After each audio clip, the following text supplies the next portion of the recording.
a culminar lo que es la armadura de Dios. Lo que nos falta es el yelmo, la espada y el escudo. Y son 3 armas importantes para completar toda la armadura de Dios, pero yo le añado una más, que la vamos a ir viendo durante el proceso. Así que voy a orar al Señor. Yo sé que ya el pastor oró allá, pero voy a orar al Señor para que el Señor sea, en este tiempo de la tarde, sea glorificado. Entonces, Señor, te doy gracias por el privilegio y honor que me permite de llegar a este lugar y hablar con los hombres de la iglesia de Familia de Fe, Señor.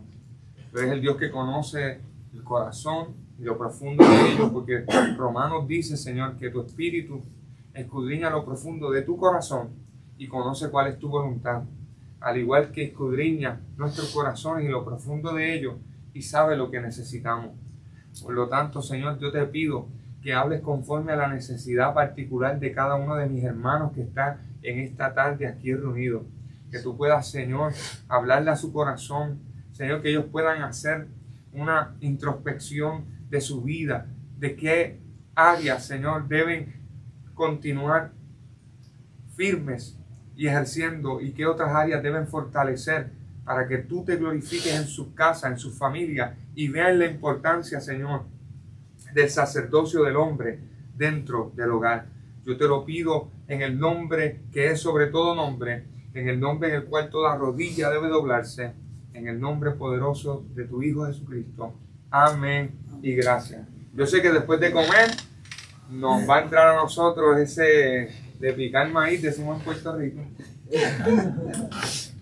Todos entienden el término, ¿verdad? No, ven tomar asiento así. El español no lo entiende. El español, ¿cómo lo pone? Exactamente, ahí lo agarró. El español no entiende español. No, yo no entiendo. Es que yo soy mestizo, estoy casado con puertorriqueña, entonces puedo hacer el nexo de traducción. Ya tú me puedes traducir a mí. No. Bueno, pues primero que todo, Pablo continúa hablando acerca de la armadura de Dios y ahora trae 3 armas, 3 elementos bien particulares y los añade a los primeros 3 que ya había mencionado. El cinturón de la verdad, la coraza de justicia y luego le habla, después de hablarle de la coraza de justicia, le habla acerca de las sandalias que son para el apresto del evangelio de la paz. Le habla de las sandalias del calzado y ahora Pablo en el versículo 16, que lo voy a ir leyendo en esta tarde para ponernos en contexto. Lo puedes seguir conmigo en tu Biblia, capítulo 6, dirigida a los Efesios. Y lo bueno es que usted estuvo en la mañana, estuvo anoche, eso entiende ya la línea, que no tengo que introducir como esta mañana, que sé que habían 2 o 3 personas que no estuvieron en la noche. Por eso tuve que introducir básicamente y dar un brief de lo que es la carta, pero Pablo ahora en el versículo 16 viene y dice, sobre todo, está hablando y dice, sobre todo, tomad el escudo de la fe con que podáis apagar todos los dardos de fuego del maligno. Trae un elemento muy peculiar de la armadura del soldado romano. Obviamente Pablo estaba encarcelado y Pablo no tenía quizás el soldado que estaba atado a él traía el escudo, pero lo dejaba quizás en un área donde estaba el yelmo, la espada, porque no los necesitaba en el momento que estaba custodiando a Pablo, sino que en ese momento Pablo hace alusión al soldado romano porque lo tiene fresco allí, la imagen la tiene clara frente a él, de un soldado vestido con su atuendo, con todos los elementos, a pesar de que quizás no tenía el yelmo, quizás no tenía el escudo y quizás no tenía la espada porque estaba en un lugar custodiando. Entonces, Pablo lo trae de esta manera, sobre todo tomar el escudo de la fe y tomar el yelmo de la salvación y la espada del Espíritu, que es la palabra de Dios. Quiero que vean, yo espero que la imagen de allá ustedes la ven. Sí. Quiero que vean que el escudo no es un escudo redondo, como se suele ver en algunas películas, como en algunas series de este tiempo, donde aparecen romanos, el escudo más bien, sí, tenían el escudo redondo, pero no tenían el escudo, también tenían el escudo grande, que parecía tipo puerta, porque era, como pueden ver aquí, se podían poner en fila, hacían una barrera, se podían proteger de los misiles, de todo lo que, de los proyectiles, sean flechas, sean lanzas, que estaban encendidas en fuego, porque Pablo habla en el versículo 16 que tomen el escudo de la fe, porque el escudo de la fe ustedes pueden apagar todos los dardos de fuego. Y cuando buscamos dardos en el original nos vamos a dar cuenta que es distintos proyectiles, dando la idea de que Pablo está diciendo: ustedes tienen distintos tipos de ataque. Quizás unos serán con flecha, quizás otros ataques vendrán con lanza. Y si lo traemos al contexto de nosotros, quizás unos tendrán luchas espirituales, pero quizás otros tendrán luchas con la carne. Y así sucesivamente. Por eso aquí Pablo no solo menciona la parte de la armadura, sino que también nos dice para qué la usaremos.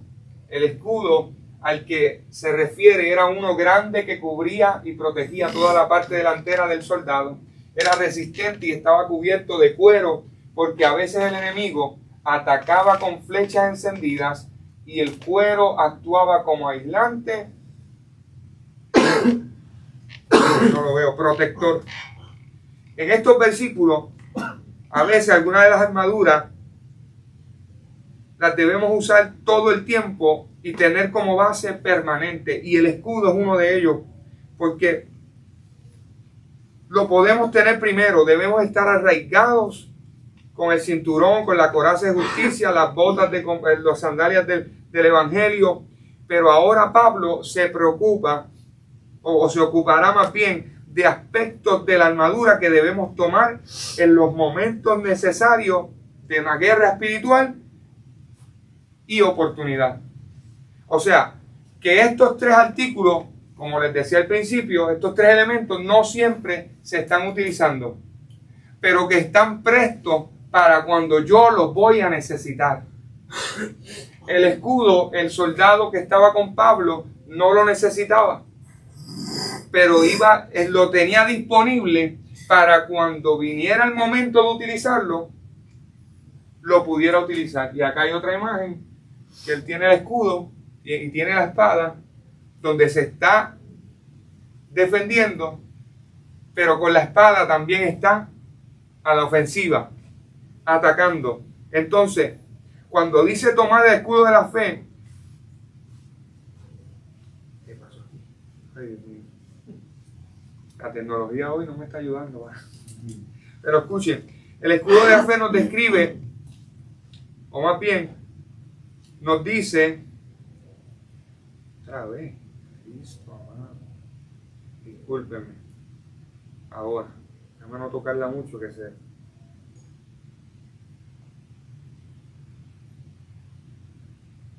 Dice que podemos apagar las flechas que nos dispara el maligno. El ataque del diablo puede venir de cualquier lugar, por eso es importante estar alerta para poder colocar el escudo en el lugar preciso y nos podamos proteger.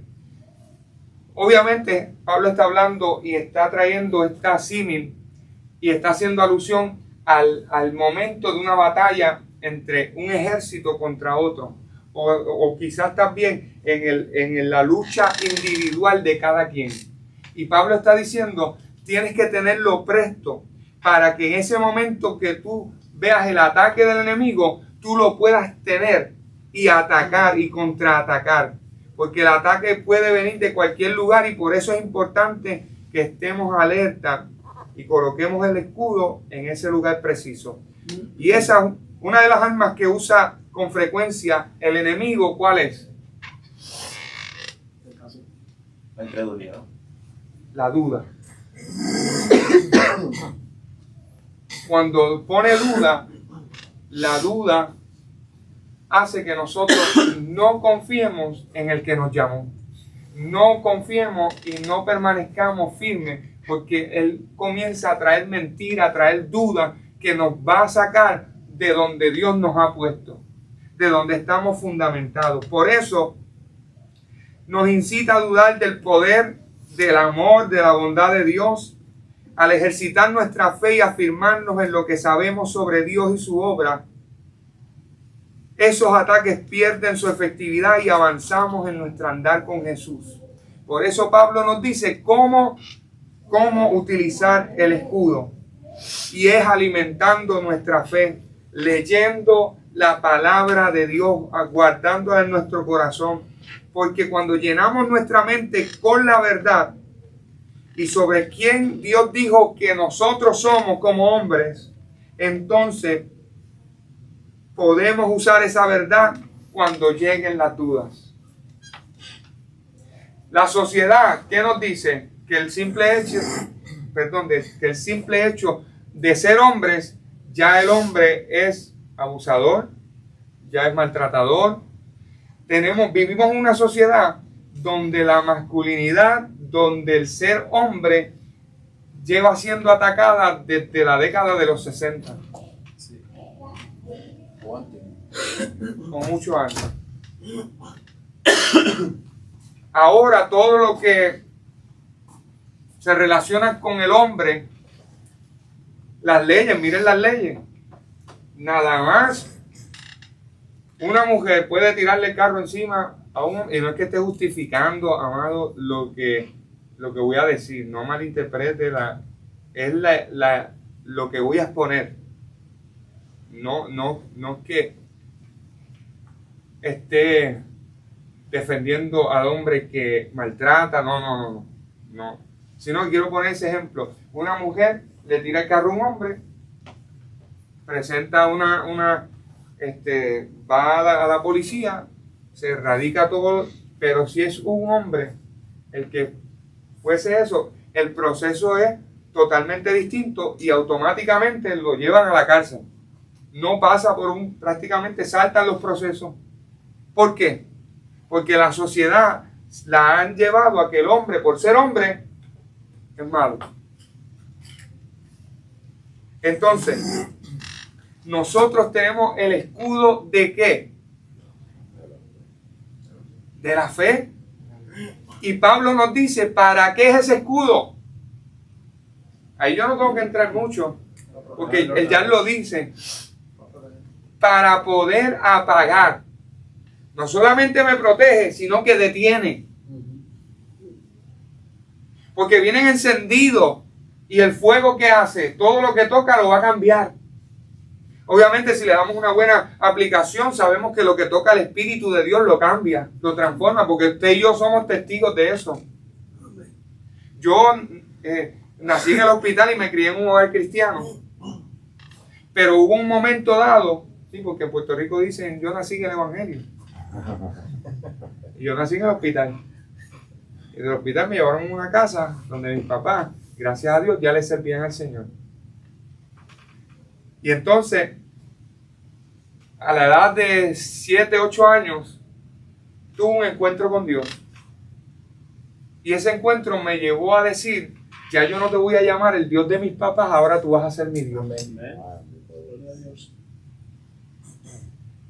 Y desde ese momento yo le entregué mi vida al Señor. Que he tenido tropiezos, que he tenido, sí, como todo ser humano. Que soy cabezón a veces, sí, amado, no porque sea evangelista, ordenado de la Iglesia de Dios Pentecostal, Movimiento Internacional, no significa que no soy humano. Que obviamente renuncio a mi voluntad, renuncio a mi manera de ser, simplemente por agradarle al Señor, claro. Pero hay veces que el viejo hombre quiere resucitar y hay que decirle, no, papá, quédate ahí. Por diferentes razones, que no voy a entrar ahora en eso, pero Pablo nos dice que ese escudo de la fe, los dardos que llegan, los apaga. esos dardos de fuego cuando dan, porque es un utensilio que tiene cuero, y el cuero funcionaba como aislante, porque lo mojaban, le echaban otro tipo de ungüento para que no se encendieran. Entonces ese escudo me protegía a mí y podía también apagar las amenazas que venían en contra. Incluso cuando un proyectil de este tipo era atrapado por el escudo y no penetraba en el cuerpo, un teólogo, Livy, dice que causaba pánico porque era lanzado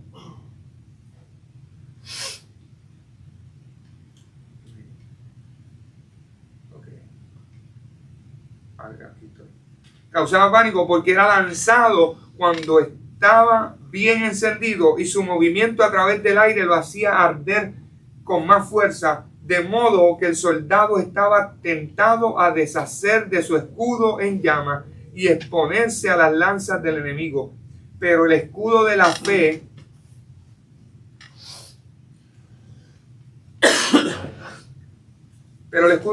no solo atrapa los artefactos incendiarios, sino que los extingue. El escudo era una pieza fundamental en las armaduras de los soldados de infantería, o sea, era la pieza primordial de los que estaban en el frente de la batalla. Y usted y yo como cristianos estamos al frente ¿de qué? De la batalla.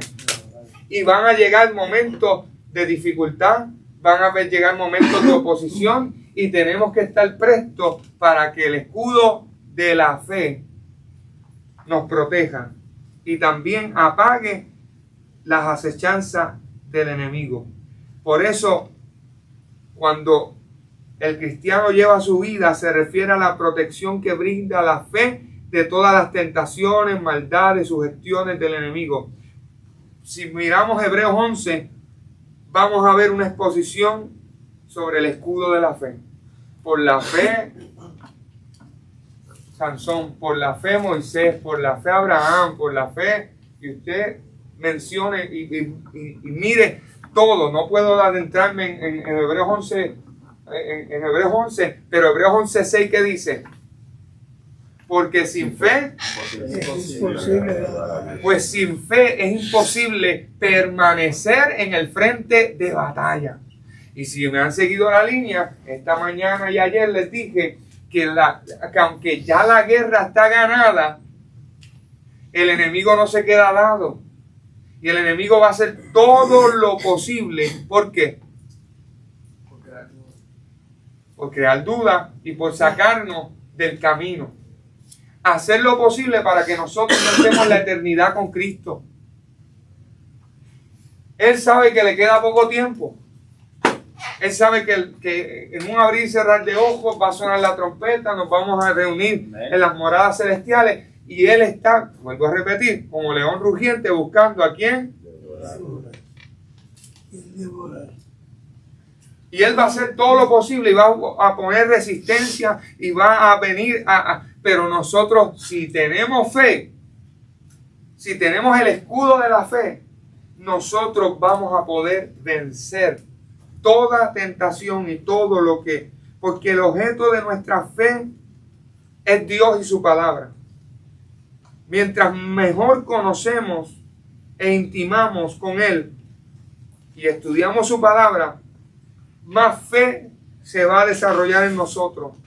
Y esos dardos de fuego de Satanás no nos podrán alcanzar, sino que conseguirán más bien destruir tu fe. Los dardos encendidos de Satanás son mentiras, son acusaciones, son tentaciones, son cosas que bombardean nuestra mente cuando quiera que disciernan un pensamiento engañoso o una acusación o tentación, compáralo con la verdad que sabes acerca de Dios y de su palabra. O sea, Pablo lo que está diciendo con esta ilustración es que la fe va a actuar en los momentos cuando más la necesites. Allí va a tomar más vigencia la fe. ¿Sabe por qué? Porque toda esa mentira, toda esa duda, todos esos proyectiles que el enemigo está lanzando a nuestra mente, Lo único que nosotros vamos a hacer, el enemigo dice esto de mí, pero la Biblia dice esto. El enemigo me llama por mi pasado, pero Dios me llama por mi nombre. El enemigo tiene el dedo acusador, pero Dios extiende su mano para levantarme. Cuando tenemos fe, creemos en que Dios hace lo imposible posible. Entonces, ¿qué hizo Jesús para desviar los ataques del enemigo? Cuando lo tentó, porque dice que fue llevado ¿por quién? Por el Espíritu. ¿A dónde? Al desierto. ¿Para qué? Para ser tentado. ¿Por qué? Por el diablo. Y lo atacó por la duda. Dios lo llevó, el mismo Espíritu lo llevó ¿a dónde? El desierto. No fue el enemigo. ¿Quién fue? El Espíritu Santo. Y lo tentó en 3 áreas. Que no pudo entrar en ella, no voy a adentrarme. Lo tentó, le ofreció comida. Le ofreció reino. Y le ofreció ser igual a Dios. 3 niveles de tentación, obviamente, que no nosotros jamás íbamos a poder.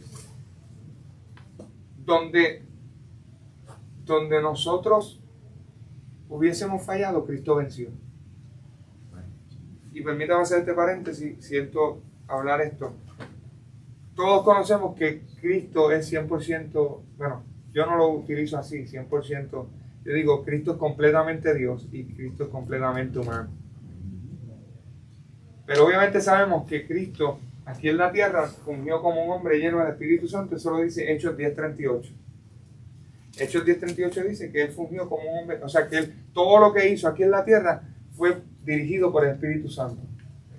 Y como fue llevado por el Espíritu al desierto para ser tentado, esa experiencia lo capacitó para Él en la tierra obrar. Y su función no dejó de ser Dios, pero su función aquí en la tierra fue como un hombre lleno del Espíritu Santo, siendo dirigido por el Espíritu. ¿Qué te quiero decir con eso? Yo he dejado de ser esposo, pero yo soy esposo hoy aquí. No, yo soy el recurso. Pero no dejo de ser papá, no dejo de ser esposo, no dejo de ser hijo. Pues lo mismo pasó con Cristo al momento de encarnarse. No dejó de ser Dios, pero su función aquí en la tierra fue como un hombre lleno del Espíritu Santo. Por lo tanto, fue tentado en todo, conforme a nuestra semejanza, dice Hebreo. Pero Él fue sin. Y nosotros le presenté ahorita 3 enemigos que tenemos. ¿Los recuerdan? El mundo, La carne y Satanás. El mundo y la carne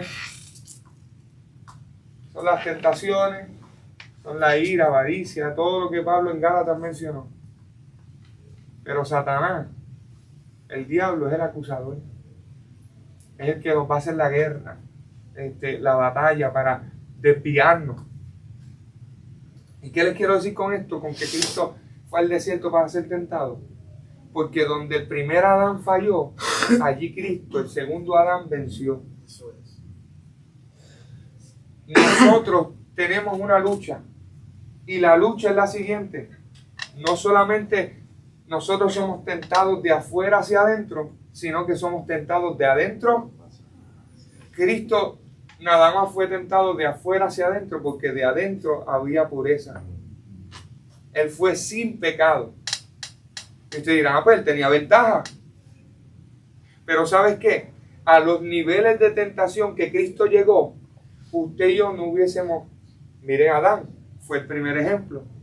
Adán, en el principio, la tentación vino de afuera, porque de adentro hacia afuera no había nada.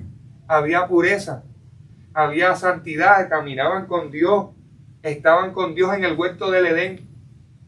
Por lo tanto, si nosotros hubiésemos sido expuestos a las mismas tentaciones que Cristo tuvo, en la primera nos hubiésemos quedado. Pero Cristo venció en las 3. Hay desiertos que Dios nos va a llevar, hay desiertos que nosotros nos metemos. pero hay desiertos donde Dios nos va a llevar. Y simplemente nos va a llevar para probarnos. Para que sea producida en nosotros la fe inquebrantable que va a hacer que nosotros podamos resistir ¿a quién? Al enemigo. Entonces, la obra de vencer el mal debe ser hecha por la fe. Los que salgan al campo de batalla encontrarán que deben revestirse de toda la armadura de Dios.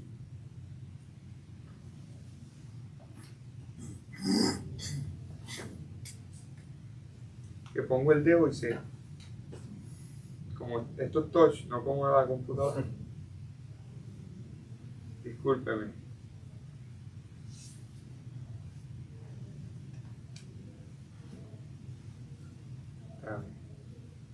Aquí, me gustaría comentar en cuanto a los desiertos. Sí.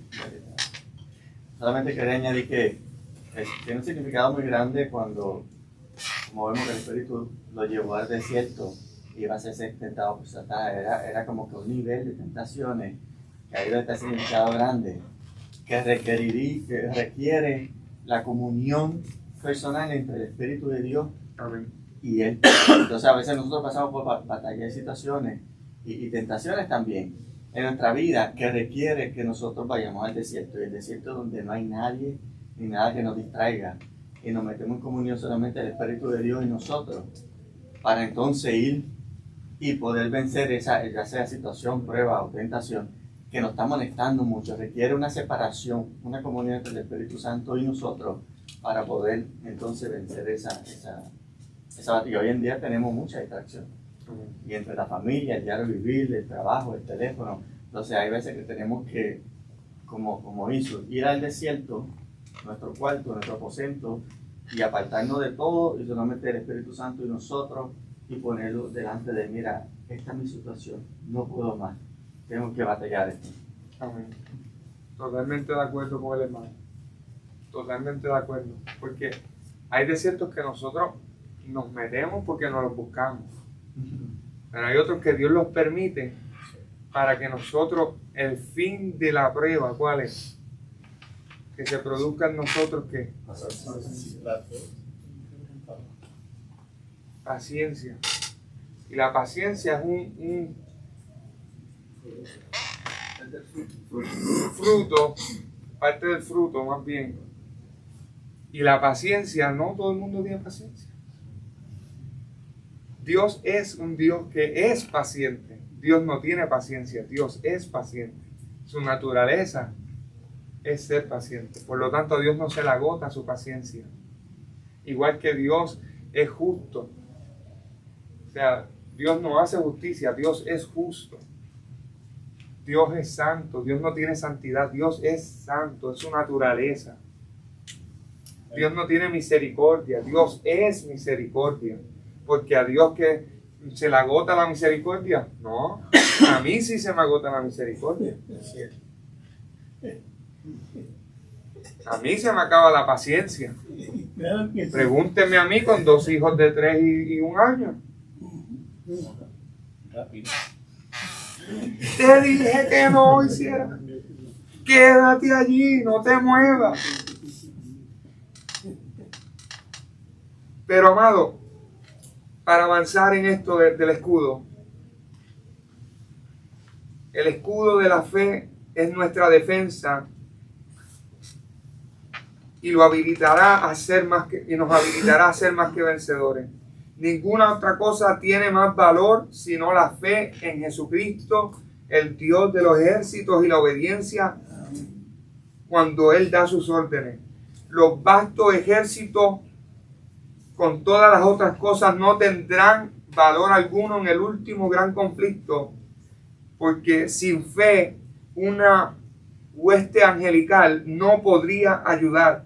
Solamente la fe viva los hará invencibles y los habilitará para subsistir en el día malo que habla Pablo, y conservando firme hasta el fin el comienzo de la confianza. La fe victoriosa descansa en la verdad revelada que enseña a Dios en el poder infinito de su nombre. La fe del creyente descansa plenamente en el Señor, por tanto descansa firmemente en el poder de Dios. Repito eso porque eso es importante. La fe de nosotros los creyentes descansa ¿en qué?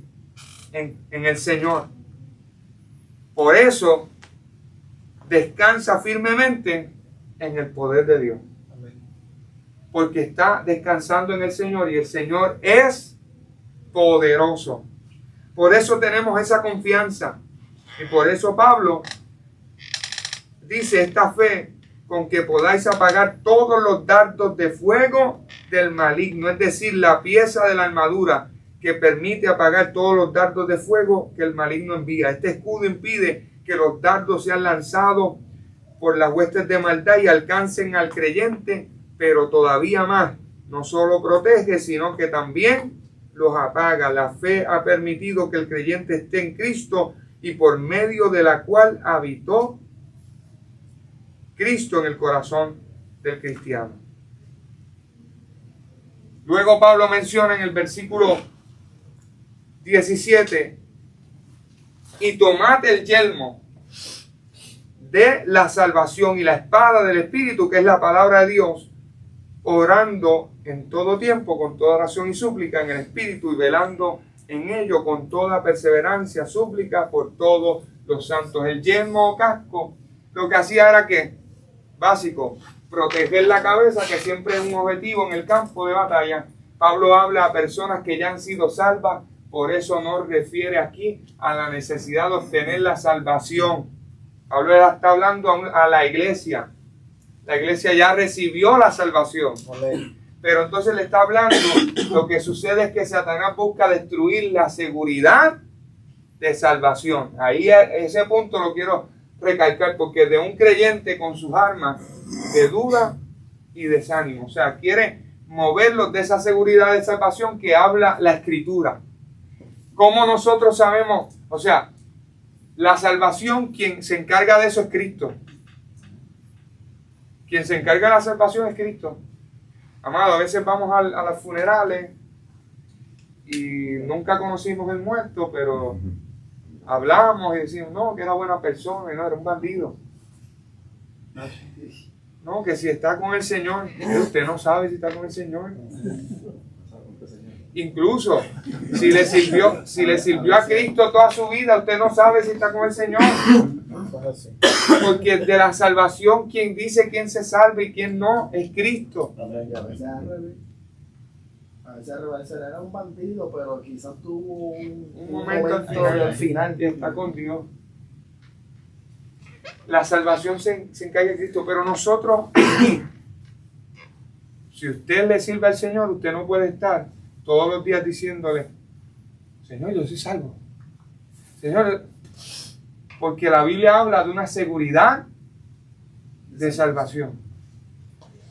Y aunque el enemigo va a intentar con todas sus armas de duda y desánimo, el Señor nos ha dotado ¿de qué? Del yelmo, del casco, de la salvación, de esa seguridad de que somos salvos. Y cuando yo miro esto, yo no sé si usted es fan de los cómics, pero Marvel tiene los X-Men. Sí. ¿Y qué usa Magneto? ¿Qué usa?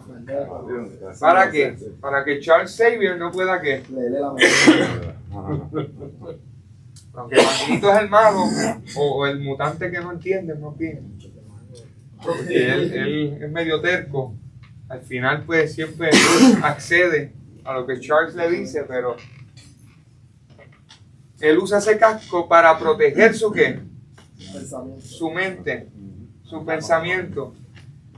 Y aunque estoy usando un paralelo o un ejemplo que desde nuestra niñez vimos los cómics y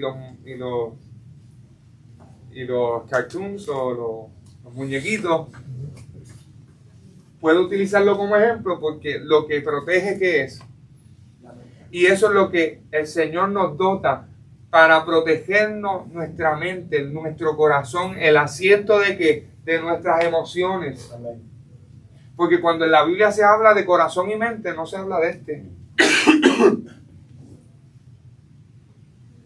En el griego es otra palabra cuando se utiliza para corazón físico. Ahora mismo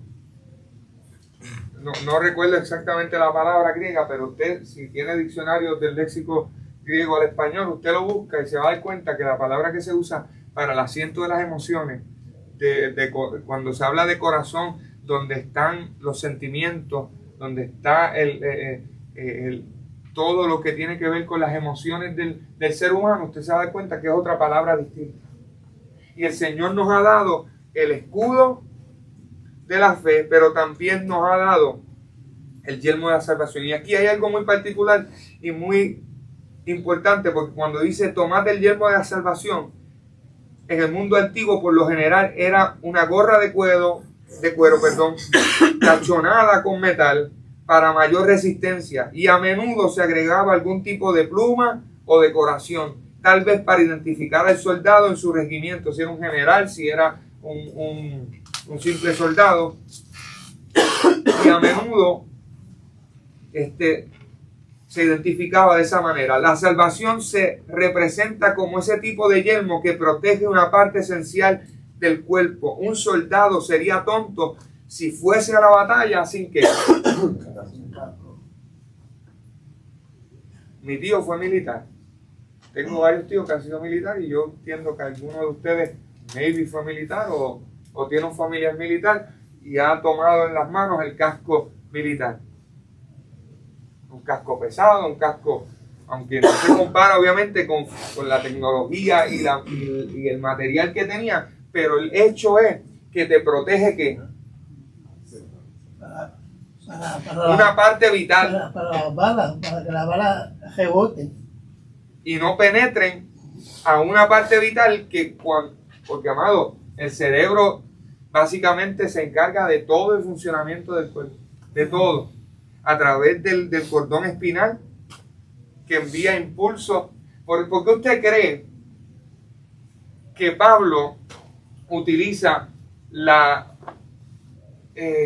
comparativa de que somos el cuerpo de Cristo y presenta a la iglesia como el cuerpo de Cristo, como un cuerpo vivo, como un órgano? ¿Por qué usted cree? Y dice, y este es el kefalé, la cabeza. Cristo es la cabeza de la iglesia. Y nosotros somos el cuerpo. Y comienza a decir, cada cuerpo tiene diferentes ¿qué? Funciones. Y miembros. Entonces, todos están conectados ¿a qué? A la cabeza. A la cabeza. Que mueve el cuerpo. Y el cerebro le dice a mi mano, eso es milisegundo, amado. Baja la mano, sube la otra. La persona que tiene Parkinson tiene un problema ¿qué? Neurológico. ¿Y qué sucede con la persona que tiene Parkinson? Tiene movimientos ¿qué?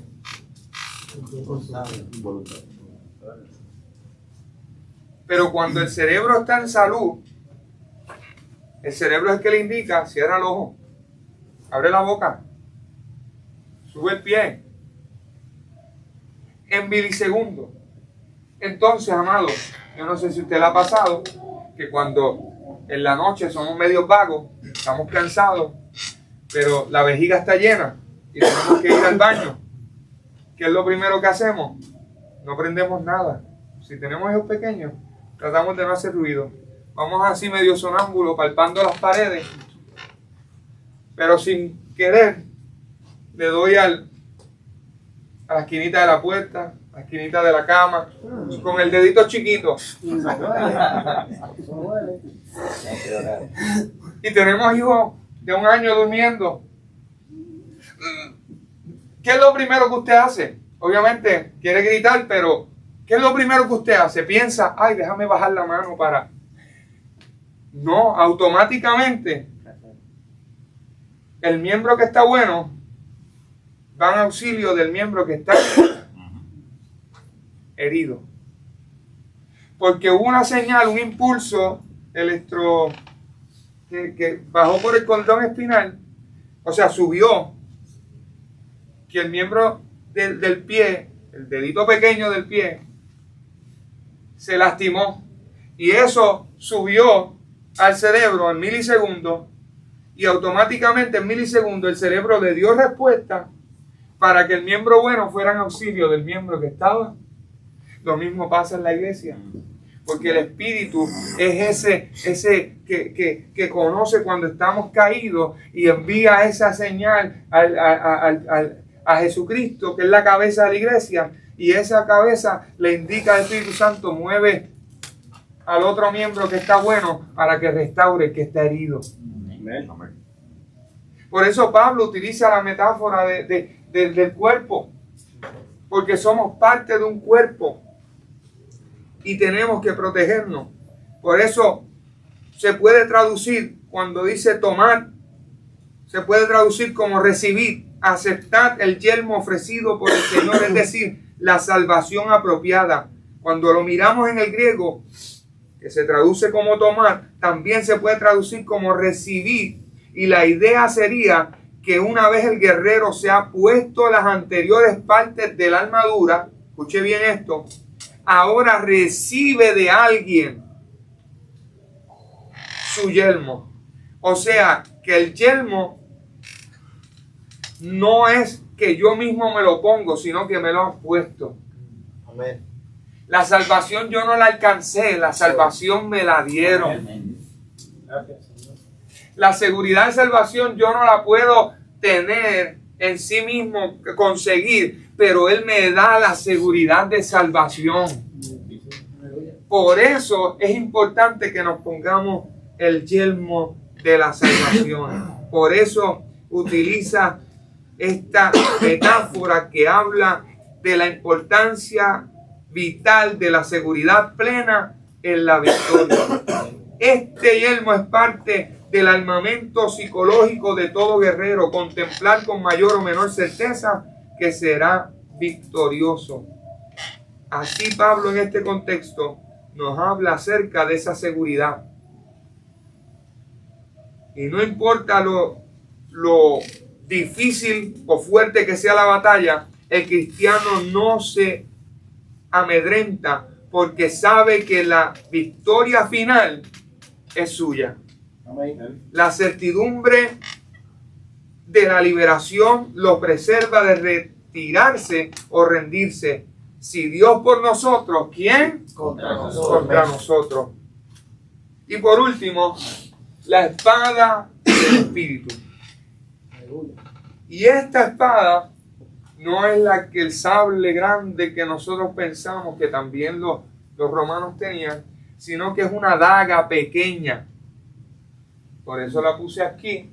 Atrás está el ejemplo de la daga, pero es una pequeña que se utiliza en el combate cuerpo a cuerpo. Y es la única arma que es ofensiva dentro de todas las otras. Aunque yo les dije, y llevo diciéndole en todo este fin de semana, que aunque es una arma para defensa, también son armas para la ofensa, la ofensiva. Pero si las miramos, esta es la única que es el arma de ofensiva en su uso. Pero todas las debemos usar para nosotros defendernos. Y habla acerca de la espada de ¿qué? Espíritu, Y esto es bien importante es la palabra de Dios. porque dice que es la palabra. Él mismo le da la connotación, pero aquí quiero hacer un alto, porque la palabra, ¿quién es? La palabra. Pero el detalle está que en el griego, cuando se escribe, muchos pudiéramos pensar que es la palabra, que es Cristo, que es la Biblia, pero no, porque no viene de la palabra logos en el griego, sino viene de la palabra rema. Y rema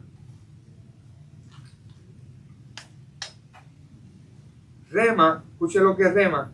El significado de rema en su distinción de logos queda ejemplificado en la instrucción a tomar la espada del Espíritu, que es la palabra de Dios. Aquí la referencia no es a la Biblia entera como tal, sino al pasaje individual de la Escritura que el Espíritu trae a nuestra memoria para su utilización en tiempo de necesidad, siendo el prerequisito de ello que nosotros que tengamos contacto con la palabra de Dios, con el logos de Dios, con la palabra revelada.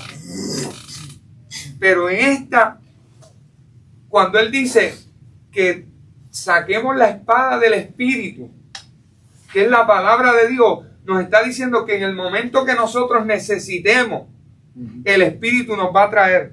Por eso Lucas 21:15 dice, porque yo os daré palabra y sabiduría, la cual no podrán resistir ni contradecir los que se opongan. Eso le dijo Jesús a sus discípulos. Ustedes no se preocupen. En el momento que ustedes necesiten la palabra, el Espíritu se las va a dejar saber. Si usted es un lector habitual de la palabra, usted sabe que usted está parado en el banco, alguien comenzó a hablar con usted y de momento usted comienza a hablar y le viene un versículo a la cabeza que usted había leído. Y es que la Biblia dice y sigue hablando con la persona. Porque va a llegar en el momento cuando usted más lo necesite. Cuando venga la mentira del infierno, el Espíritu le va a recordar lo que dice la palabra de Dios. La espada del Espíritu debe ser empleada para exponer y derrotar toda forma de pecado y error. Las religiones falsas y las filosofías humanas. Jesús usó esta espada cuando fue tentado. 3 veces fue tentado y 3 veces dijo, escrito está. Recuérdese, los dardos de Satanás son de fuego, pero no es mi palabra como fuego, dice Jehová, y como martillo que quebranta la piedra. Jeremías 23:29. Esta espada es eterna. Por eso Isaías dice acerca del ministerio de Cristo, juzgará con justicia a los pobres y arguirá con equidad por los mansos de la tierra, y herirá la tierra con la vara de su boca, y con el espíritu de sus labios matará al impío. La espada de 2 filos cortando en ambos sentidos, y hiere a algunos con convicción y conversión, y a otros con condenación. Sale de la boca de Cristo y está en la mano de sus santos. El uso que hizo Cristo de esta espada en la tentación es nuestro modelo de cómo hemos de usarla nosotros contra las acechanzas de Satanás. Amén. O sea, que la palabra que se emplea aquí, vuelvo a repetir, no es logos, es rema. Y por eso Pablo la utiliza ¿para qué? Para que en la palabra o los dichos expresados específicos de Dios para una necesidad específica. Pueden ser sinónimos, logos y rema, pero de Dios aquí no significa solamente la palabra de Dios completa en sí, sino esa porción concreta que el Espíritu te lleva a tu mente y te deja saber que es la más apropiada para esa necesidad y momento de ataque particular. Entonces,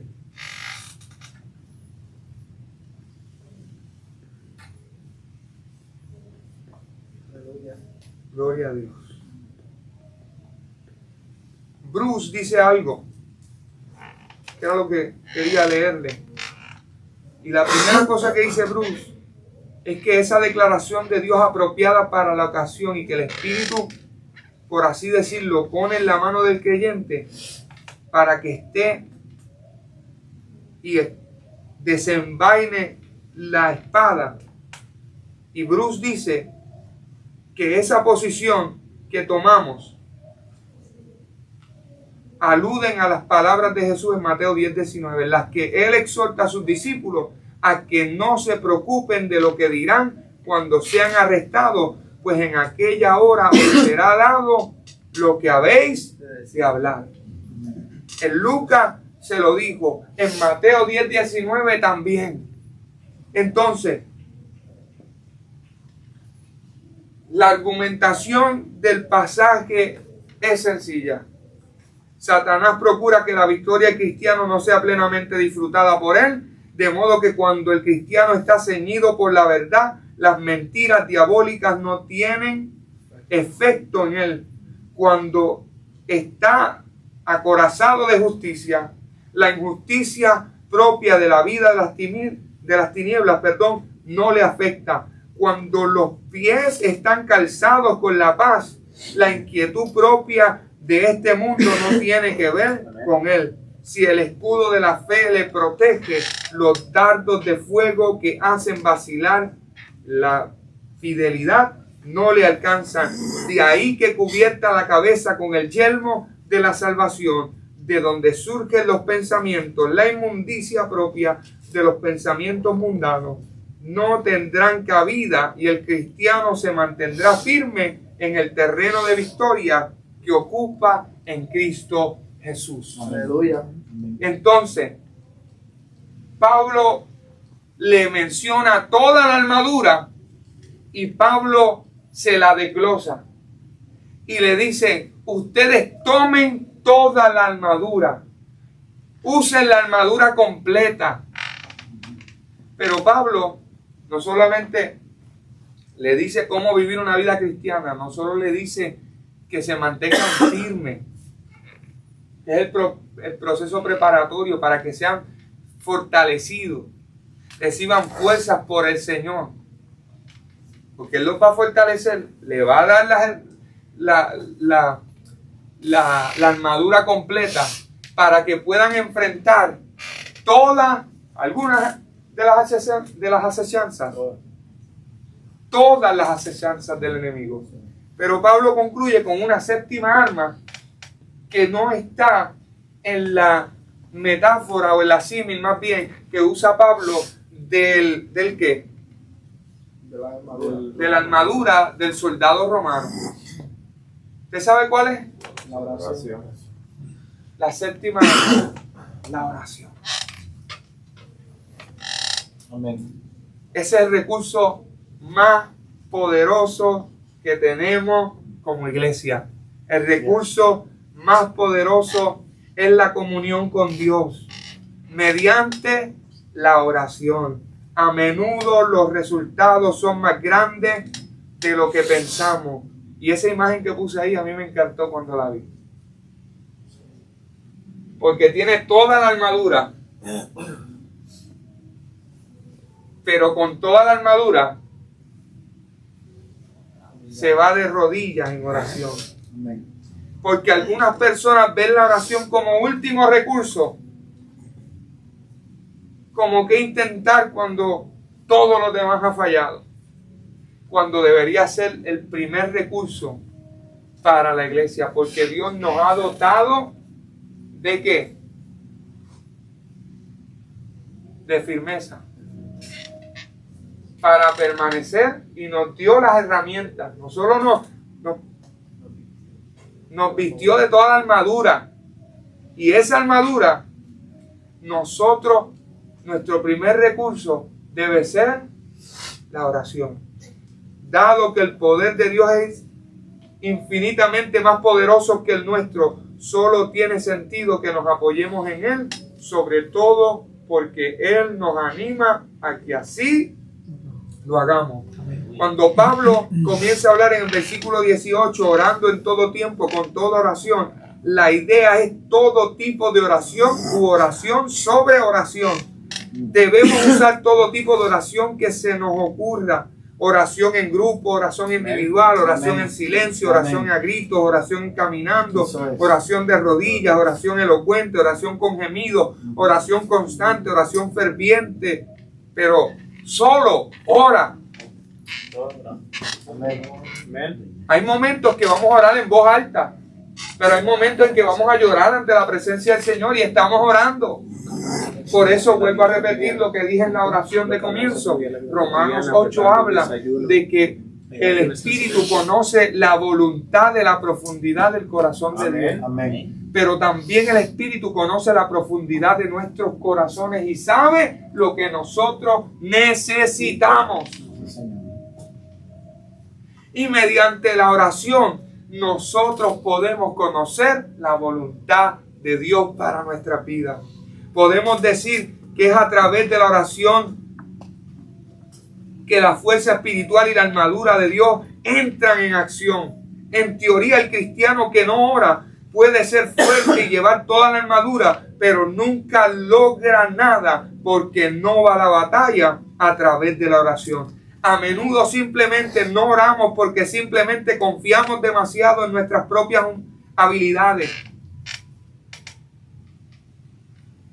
Winston Churchill le dijo a Gran Bretaña en los primeros días de la Segunda Guerra Mundial: debo dejar una palabra de advertencia porque junto a la cobardía y a la traición, el exceso de confianza que conduce al descuido y la pereza es el peor de los crímenes de guerra. Por eso, para todos nosotros los santos, podemos luchar espiritualmente no solo por nosotros mismos, sino también por los demás. El soldado no solo se preocupa por su propia seguridad, porque siente el instinto de proteger y luchar en nombre de los demás. Las legiones, ¿qué eran las legiones romanas? Una legión, ¿qué era?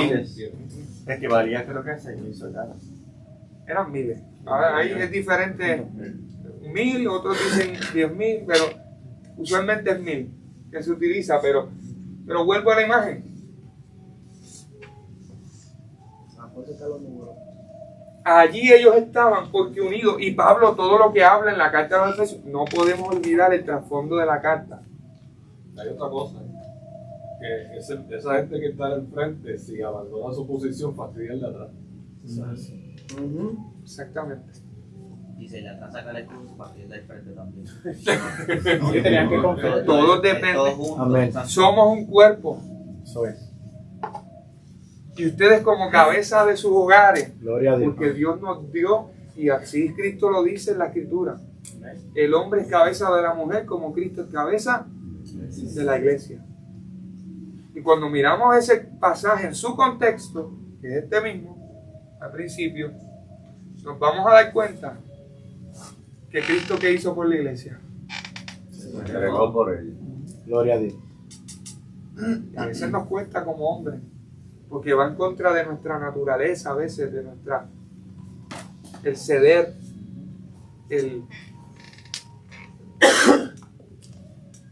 No sé si ustedes conocían que hay diferentes tipos de expresiones de amor. Hay expresiones de amor que es por los elogios. Hay gente que por más que tú hagas por ellos, ellos no van a sentir que tú lo amas porque no se lo expresas. Yo te amo, Pero hay gente que no le tienes que expresar que lo amas, sino que ellos tienen que ver accionado eso que tú dices. Y es con acciones, con traerle unas flores, con fregar la trastera. Yo no friego, hermano. Ese fue el trato con mi esposa. Ahora ella dice que no, pero yo le dije, tú friegas y yo cocino. Ella también cocina, pero a mí me encanta la cocina. Los desayunos no tanto, aunque sé hacer buenos desayunos, pero a mí me gusta cocinar, me gusta bregar con las carnes, me gusta hacer arroces, me gusta inventar en la cocina es para inventar, a mí me gusta. Pero yo no friego, ese fue el trato con mi esposa. Pero si yo en algún momento quiero que ella sienta que yo la amo, en contra de mi voluntad, muy pocas veces lo hago, pero si hay pocos trastes aprovecho y no friego. No porque no sé fregar, sí sé fregar, lo hacía en la casa de mis viejos y mi mamá me peleaba que friega. Por eso es. Yo creo que es por eso que no me gusta. Pero esos tipos diferentes de amor, nosotros tenemos, de expresiones de amor, tenemos que conocerlas. Porque a nosotros, el hombre, nos gusta que se nos respete y se nos dé nuestro lugar. Eso es natural del hombre. Por eso la Biblia dice que la mujer se someta a ¿qué? En el contexto bíblico y correcto, la mujer se somete a alguien que está sujeto. Porque si yo no estoy sujeto por nadie, pues la mujer no está segura. Pero si yo estoy sujeto a Cristo, la mujer entonces se sujeta a mí. Por eso es bien importante, y voy a concluir y voy a cerrar esta parte porque voy a entrar a unas estadísticas bien importantes porque dan la conclusión. Usualmente las estadísticas las doy siempre al principio, pero como son estadísticas para que veamos el panorama en que nos encontramos en general. Pero escuche bien, porque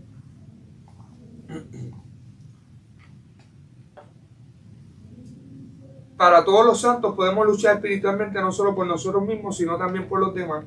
El soldado no solo se preocupa por su propia seguridad, sino que siente el instinto de proteger y luchar en nombre de los demás.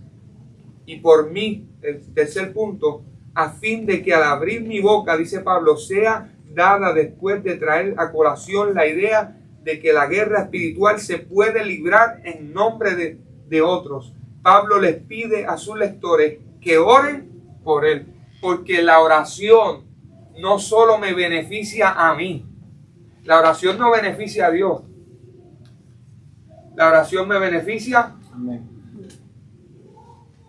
Tenemos el recurso de ¿qué? De la séptima arma, y es la menos que utilizamos. Es el arma que menos utilizamos y es la más importante. Porque Pablo le dice, oren para que se me sea permitido abrir mi boca. Y ahí comienza el versículo 19 también a hablar y a decir, para dar a conocer con denuedo el misterio del Evangelio. Pablo podría haber pedido oración por muchas cosas, pero quería que sus lectores oraran por esto. Probablemente tenía en mente su próxima defensa ante el César, porque estaba preso en Roma. Podríamos imaginarnos a Pablo pidiendo muchas cosas como alivio de su encarcelamiento u otras comodidades, pero su corazón y mente estaban fijos en su responsabilidad como embajador del Evangelio. Y en este último, versículo, Pablo llega al arma poderosa de la oración, y Pablo nota tres cosas que dice, podemos notar tres cosas que dice acerca de la oración. Y vuelvo a hacer hincapié en esta, porque Pablo a través de esto dice que debemos ser constantes en la oración.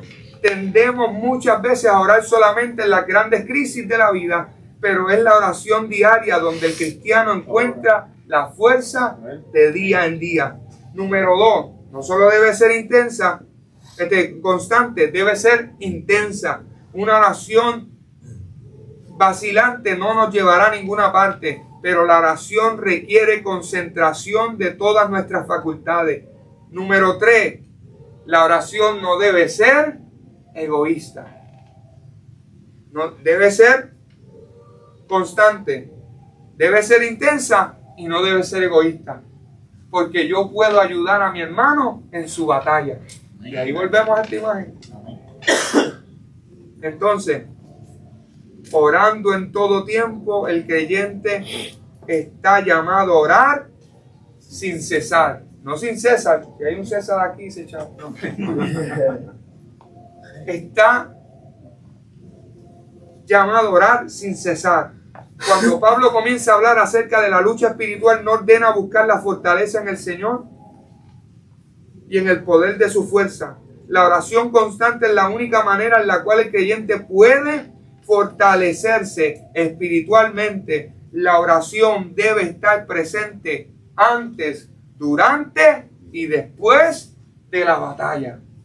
Antes de que llegue la crisis, antes de que llegue la batalla, la lucha, yo estoy orando. Durante ya está la crisis, la batalla, la lucha, yo estoy orando. Y después de la batalla, que hemos salido victoriosos, continuamos Orando. Antes, durante y después. Entonces, quiero entrar en unas estadísticas rapidito, que son de Lifeway Research y de Barna Group Research. Estas son las fuentes de estas estadísticas, ¿sí, amado? Porque a veces gente presenta estadísticas, pero no le presenta la fuente de dónde proviene. Y un estudio de Lifeway Research encontró que más de 2/3 partes de los cristianos que asisten a la iglesia no leen la Biblia A diario. A diario. Lo interesante es que el estudio demostró que son pocos los que encuestados leen las escrituras diariamente. 2/3 partes de los cristianos. Eso es mucho y es alarmante. Eso es un contexto para que vean dónde nos encontramos. Yo espero que ustedes no estén en esas 2/3 partes. Eso es lo que hablábamos, perdón que interrumpa, eso es lo que hablábamos, que a veces damos prioridades a muchas otras cosas, y como decía Marcos, y quizá pues tengamos que levantarnos antes o Hay que preguntar, priorizar ¿es libre de pecado? Amén. Y tire la primera piedra. Amén. Que hoy en día es hasta más fácil porque tú puedes poner la Biblia, le presionas el botón y se oye, y se escucha. Por lo menos yo lo hago. Amén. Gloria a Dios. No, cada quien se... Aquí no va a poner el dedo. Aquí es, mire. A mí me toca, ¿sabes? Escuche esto. Solo el 32% de los protestantes que asistieron a la iglesia durante el periodo de la encuesta dijeron que leían la Biblia a diario. 32% de un 100%. El 27%, es decir, alrededor de una cuarta parte, dijo que la leían varias veces por semana. 12% de los encuestados dijo que la leía una vez cada semana. El 11% afirmó que meditaba en las escrituras varias veces cada mes. El 5% dijo que la leía una vez cada mes. Y el 12% admitió que rara vez o nunca leían. Eso es alarmante. Ahí está. Bueno, los que la aplican son los del 32%, porque son los que están ahí, porque los Ahí demás está en la gráfica de es Life difícil. Research. Quizá usted sume y no le da el 100%. Pero dice que son de gente que iba a la iglesia, o sea que eso está en el domingo y ni poniéndola en la pantalla la leían, porque Estaban pendientes de otra cosa. exacto. En cuestiones de edad, los creyentes de 50 a 64 años mostraron más posibilidades de decir que leen la Biblia todos los días con un 35%. Las personas de menos de 50 años solo tienen un 30% de posibilidades de meditar en las escrituras a diario. Otro rasgo interesante es que entre los grupos demográficos, solo los hispanos, los que, según el estudio, tuvieron más posibilidades de leer la Biblia todos los días con un 40%. Porque todavía los hispanos son personas religiosas. Y cuando hablo de religión no hablo en forma despectiva ni de religioso, sino que practican una fe.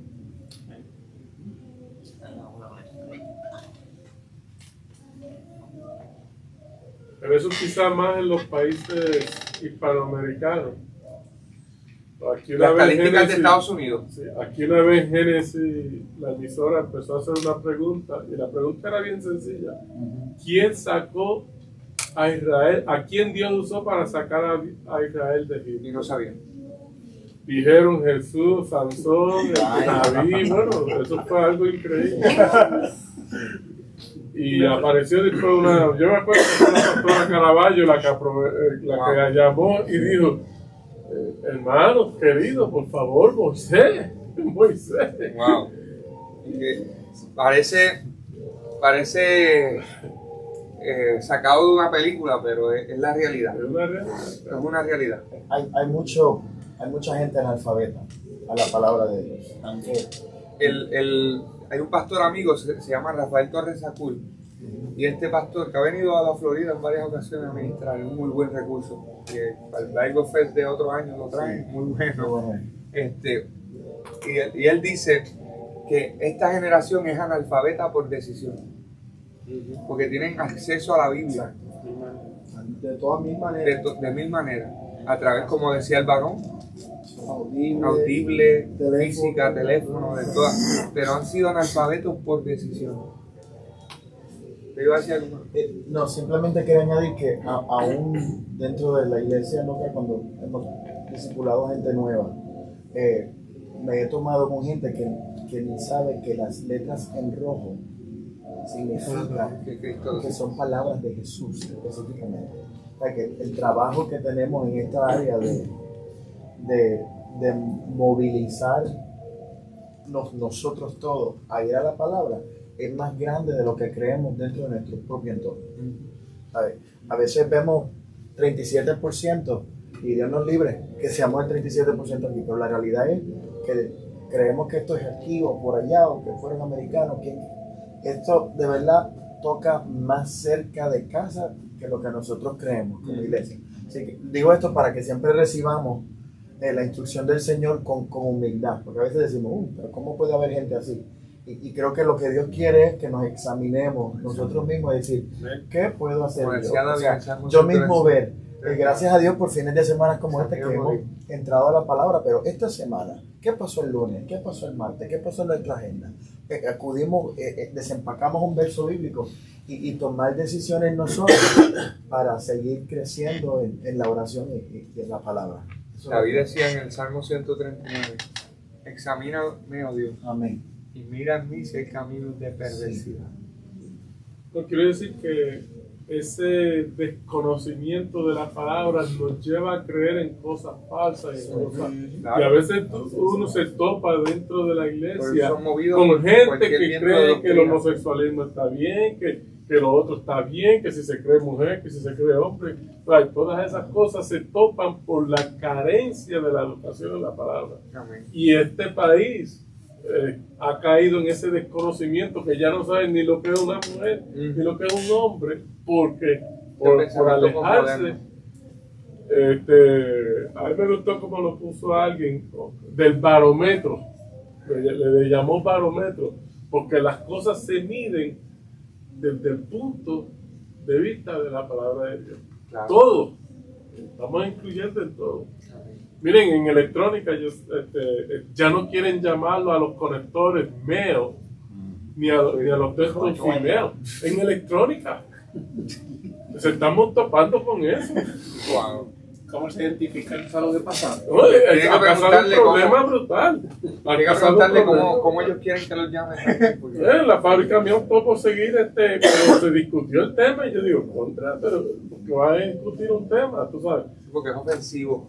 Y es ofensivo, entonces el problema es que eso desconcierta el conocimiento general que una persona tiene. Y entonces ya la persona se embrutece en vez de mejorar y en vez de hacer las cosas con lógica, empiezan a hacer cosas sin lógica, como un animal irracional, como lo dice la Biblia. Voy a terminar y usted tenía la palabra. Déjame terminar. Lo que pasa también es que estamos viviendo un tiempo en que es más fácil seguir las corrientes, es más fácil que tú creer lo que alguien habló, es más fácil repetir lo que otro dijo, pero no tomas el tiempo de tú dedicarte a decir, esto es verdad, esto es mentira, o en qué parámetro está parado esto. Y esto es lo que le está pasando a la gente hoy en día. Exactamente. Y dentro de la iglesia, ¿sabes? Sí, ¿no? Eso está, como decía el pastor, más cerca de lo que nosotros pensamos. Por otro lado, aquellos que asisten a la iglesia todas las semanas tienen más probabilidad de desarrollar el hábito diario de leer la Biblia con un 34% frente a aquellos que asisten con menos frecuencia con un 27%. O sea, ¿qué quiero decir con esto? Lo que dijo el autor de los Hebreos en Hebreos 10:25, no dejando de congregarse como algunos tienen por costumbre, porque tienen la probabilidad de que en algún momento desarrollen el hábito de lectura que se requiere del cristiano para que las armas que se le ha entregado por medio de la palabra y por medio de la oración puedan enfrentar lo que ya Dios nos capacitó y nos afirmó para la victoria. Entonces, La oración no solo es la práctica de fe más común entre los adultos estadounidenses, el 79% ha orado al menos una vez en los últimos 3 meses. También es una de las más complejas y multifacéticas. Y aquí está pequeño, pero espero que lo puedan ver. Existen numerosos estudios que relacionan la ausencia del papá en la vida de los hijos con un mayor riesgo de permanecer sin estudiar ni trabajar por periodos prolongados, así como también con mayores índices de violencia, criminalidad, adicciones y transgresiones a la ley. La figura del hombre en la casa es la figura importante. Amén. Y vamos a verlo por qué. Porque tan es así que en Estados Unidos el 70% de los delincuentes, homicidas y violadores juveniles crecieron sin una figura paterna en el hogar. Las estadísticas muestran que el 94% de los jóvenes con antecedentes delictivos no han tenido un modelo masculino positivo de conducta en sus vidas. El reporte publicado en una colaboración de la Universidad de Harvard sobre la importancia de la figura paterna en la educación de los hijos, estabilidad familiar y desarrollo social, María Calvo Charro, junto con otros especialistas, expone la relación directa entre la ausencia del padre y determinados problemas sociales actuales de carácter muy grave. Pero hay unas trágicas cifras, y estas son, me salieron pequeñas, pues no me dio, no pude agrandarlas, se me escapó, las puse y se me escapó. El 80% de los adolescentes en hospitales psiquiátricos provienen de familias rotas que suelen ser menos solidarios y empáticos y tienen significativamente menos capacidad intelectual. El 43% de los muchachos en prisión crecieron en hogares monoparentales. El 72% de los chicos que han cometido algún asesinato, el 60% de los que cometieron violación crecieron sin padre. El porcentaje aumenta cuando se refiere a niños y jóvenes de color. Son más agresivos, tienen menos autocontrol y escaso sentido de culpabilidad. El 63% de los suicidios de jóvenes se dan entre muchachos sin. El 90% de los niños que se van de la casa son de familias sin. El 85% de los chicos con desórdenes de conducta provienen de familias sin padre. El 80% de las violaciones con violencia son protagonizadas por chicos de padres ausentes. Los chicos sin padres protagonizan el 71% del abandono escolar en la secundaria. El 75% de los adolescentes en centros de desintoxicación no conocen a su papá. El 70% de los jóvenes internados en reformatorios crecieron sin ¿qué? Sin papá. El 85% de jóvenes en prisión provienen de familias en las que solo estaba la mamá. Y un punto interesante de este estudio es que el impacto de una madre ausente respecto de la variable criminalidad es casi. Eso es importante y por eso quise traerle estas estadísticas. No solo la de la oración, no solo la de la lectura bíblica, que son parte de la armadura de Dios para nosotros, sino que nos miremos como hombres del hogar, como sacerdotes que Dios nos ha dado y nos ha puesto en esa posición. Nosotros sepamos que nuestro rol como hombres en la casa es importante. Me disculpa, no sé si has leído esa estadística, no sé los números, pero sí he escuchado también que en la iglesia, o sea, hay más probabilidades de que la familia completa sirva al Señor cuando el papá es el que está yendo a la iglesia. No te me adelante. Perdón, no sabía lo que lo leí allí. No. Ahí voy. Escuche bien, con esto concluimos. Leadership Journal realizó una investigación acerca de la influencia del papá en la familia. El 3.5, o sea, la iglesia hace evangelismo. La iglesia tiene escuelas bíblicas de extensión, tiene actividades para niños para alcanzar la niñez. No es que dejemos de hacer eso, pero cuando alcanzamos un niño, el 3.5 de las familias vienen, o sea, de los niños alcanzados, el 3.5, del 100% de los niños que alcanzamos, sean 20, sean 100, sean 1000, sean 5, el 3.5% de ese esfuerzo, de esos niños que alcanzamos, el 3.5 de sus familias van a venir a Cristo. Pero escuche bien, cuando es la madre la primera que viene, ese por ciento sube a 17%. Pero cuando es el hombre el primero que llega a Cristo, el 93%, ese es el número, varón, 93% de las familias vienen a Cristo. Eso es para que usted vea la importancia del rol del hombre, y por eso el enemigo, a través del sistema de este mundo, ha querido la figura del hombre minimizarla, sacarla. Feminismo radical.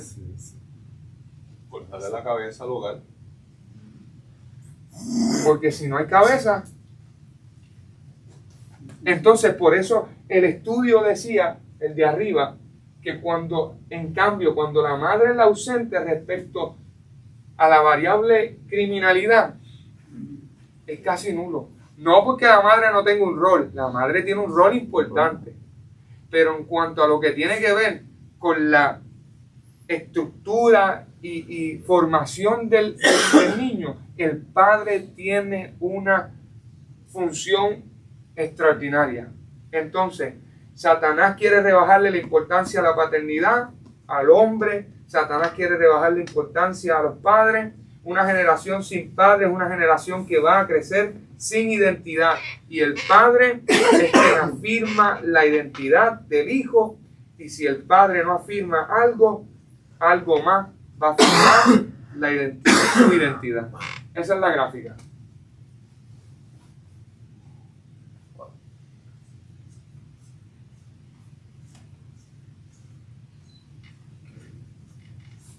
Por eso, solo el 25% de los cristianos que van a la iglesia son los que cuando están en casa hacen oración y buscan estudiar la Biblia, mientras el 33% solo va a la iglesia los domingos y el otro 28% no practica nada de lo que hemos mencionado.